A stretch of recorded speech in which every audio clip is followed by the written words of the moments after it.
Dr. Carol Hess, a longtime member of our congregation, moved to Topeka. He and his wife Belle moved to Topeka about 3 years ago, and I'm saddened to announce the passing of Dr. Hess just this over the weekend. His services will be held in Topeka on Thursday at 10 a.m. If you want some more information about Dr. Hess's services, you can contact the church office tomorrow morning, Dr. Carol Hess. Children back in school, school buses humming, students coming back, football players in camp with the anticipation of the first game in a couple of weeks and the expectation of the hot air moving out and hopefully the cool air moving in. Might even get a little taste of that this week. This time of the year is, as we know, full of energy and promise. It's a time when programs just about everywhere kick into high gear, similar to the renewal of resolutions that accompany the new year. This season of rejuvenation can provide launching pads for new discoveries and new attitudes. So this season is as good as any season, I believe, to consider ways in which one can become a better Christian and therefore a better person. Today we will look at the importance of responsibility and accountability. Next week, how sincere, thoughtful listening can lead to better communication. Third Sunday, we'll examine the importance of going beyond the call of duty. And lastly, how generosity leads to fulfillment. The Bible is replete with many ways to make you and me a better person, including the topics we will cover these 4 Sundays. And most of us have been in situations, as we know, where there have been temptations to make excuses when things don't go our way, or when we didn't meet a deadline, or we couldn't get the job done, or we made a mistake, or we were confronted with a transgression we committed. I must admit, over the years, I have been stopped for driving over the speed limit, and I have discovered, generally speaking, that the more excuses you use to justify your pace on the road, the less merciful the police officer becomes. Like the person who said to the officer, "Someone was following me, so I had to speed up." Or, "I thought I-95 sign met the speed limit." Or, "There are only 4 minutes left before McDonald's closed down their breakfast menu." And a real life story, actually, involved our former parish associate. Maybe you remember her, Vicki Shimp. Some of you have heard this before because the Reverend Shimp shared this story with us on one of the mornings she preached here. On her way to church that morning and running a little late, the Reverend Shimp was pulled over for speeding. And the officer asked her why she was in such a hurry. And she said that she was a minister, and that she was running late for church, and that she was preaching that Sunday morning. And wanting to reinforce the accuracy of her story, she reached for her sermon sitting next to her in the car and showed it to him. And the sermon happened to be on forgiveness. So on the way she went with no ticket in hand. Now, we know making excuses can be pretty predominant in all facets of life, as evidenced in our Old Testament lesson with one of the most ancient of all stories, Adam and Eve, read by Jordan so well for us this morning, each washing his or her hands of their disobedience to God, and then blaming his or her sin on the other. Adam blamed Eve for giving him the fruit from the tree to eat, and then Eve blamed the serpent for deceiving her. Not only was it the blame game, but it was the convenient search for excuses. The propensity to make excuses happens in all areas of life, including the workplace, as we know. They say some of the most commonly used excuses for not following through on the job or completing a task on time or compromising quality include, "No one told me to go ahead. That's not my job. That's not my department. That's the way we've always done it here. I have no idea on what to do. That's his job or her job and not mine. I didn't think it was that important. Can't do it now. Almost time to go home. I'd rather do it this way, even though this way hasn't worked very well. Allow me to paint this picture in several vignettes, which will lead to the larger spiritual issue of accountability and responsibility. National Football League Hall of Famer Deion Sanders grew up in the rough streets in Fort Myers, Florida. He said that many of his friends were as fast and as athletic as he was, but never left the neighborhood and instead chose drugs and a life of street corners.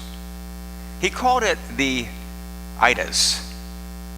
I'd have done this, I'd be doing well.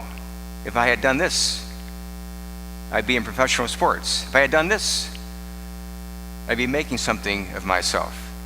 And then the list goes on. If I had done this, if I had done that, lost in the Idas, as he referred to it, lost in the excuses. Heisman Trophy winner and one-time highly rated NFL prospect Johnny Manziel was on a path to self-destruction with alcohol abuse and many criminal complaints, but now finds himself trying to resurrect his career in the Canadian Football League. Instead of making excuses now, as he had been doing, he now admits that the drinking and the drugs and the multiple arrests were his responsibility 100%. He said that only through years of consistent and mature behavior can I help erase the skepticism of others as he climbs now out of the deep hole that he dug for himself. The grace of God, you see, allows everybody a second, third, fourth, fifth chance. My daughter once told me that years ago she had a hard driving, demanding boss who accepted no excuses for work not done and not done well. She seemed to admire that trait in her and consequently developed the same habit herself.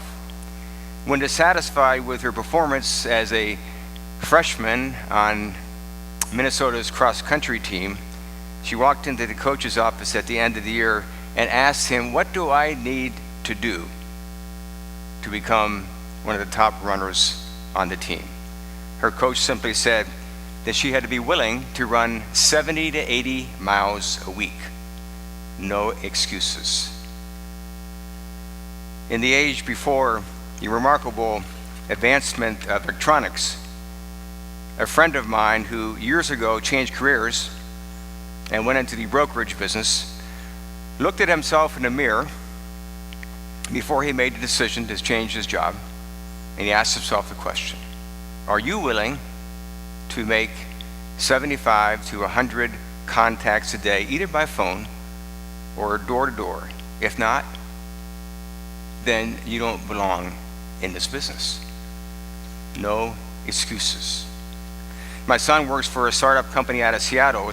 Its founder, a man in his early 40s, has already successfully launched several companies. Not knowing the man, but what I hear from my son, he doesn't operate on excuses as to why things can't get done, but on reasons why they can. Jeff Bezos, founder of Amazon, I'm sure, as well as thousands of other entrepreneurs, could have come up with one excuse after another as to why their idea is just not going to work. The following quote of his sums it up. You can work long and you can work hard and you can work smart, but here at my company, you can't choose just 2 out of 3. In other words, focused discipline eliminates the need for excuses. Wilbur Wright, co-inventor of the first airplane, said with his brother Orville, said one day, I confess that in 1901, I said to my brother Orville that man would not fly for 50 years. 2 years later, their plane took off at Kitty Hawk.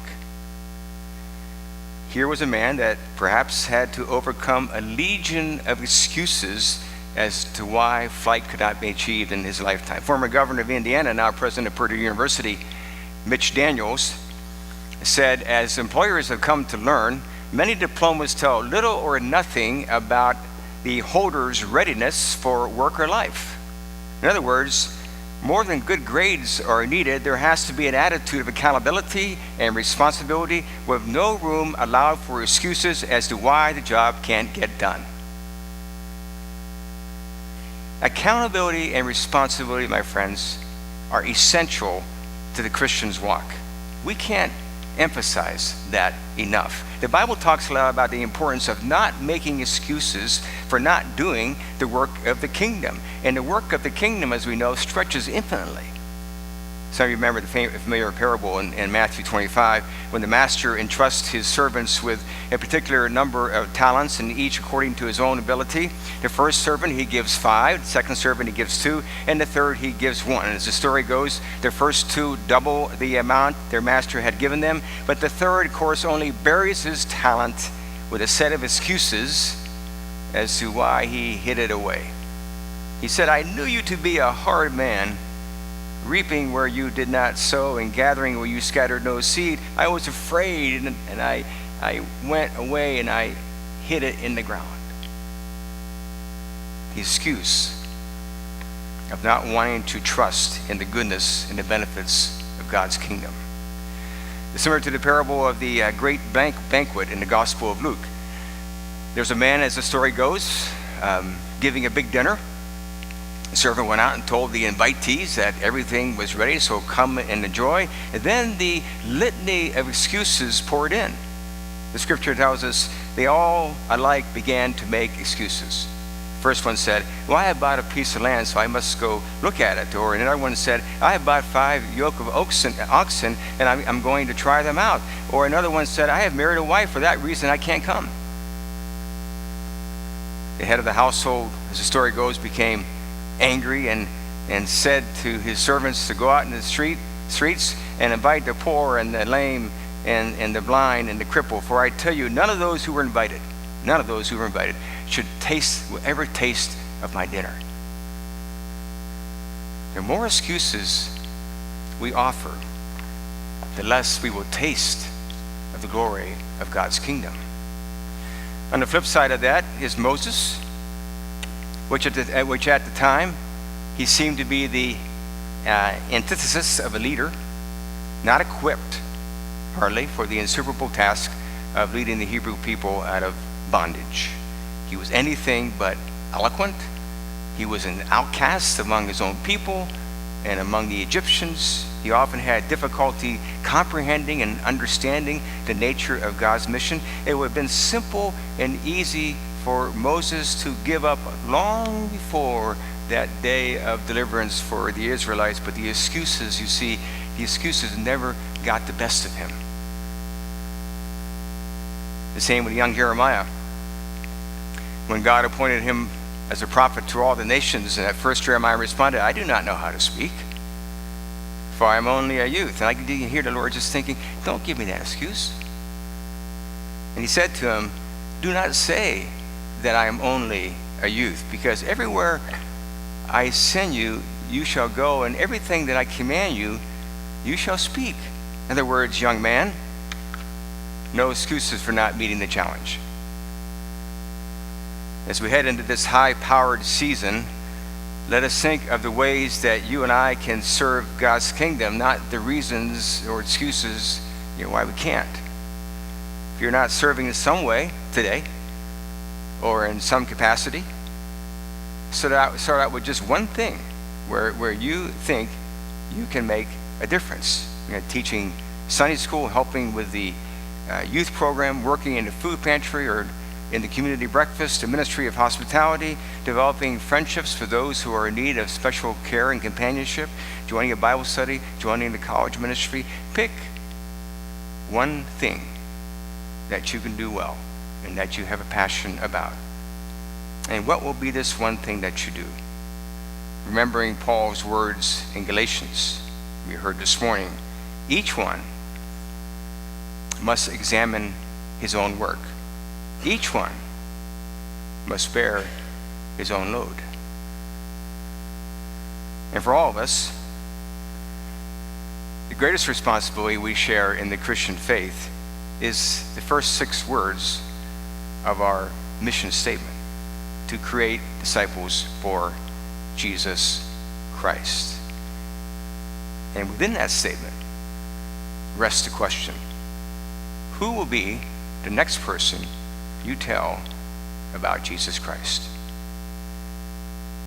No excuses for not sharing the good news.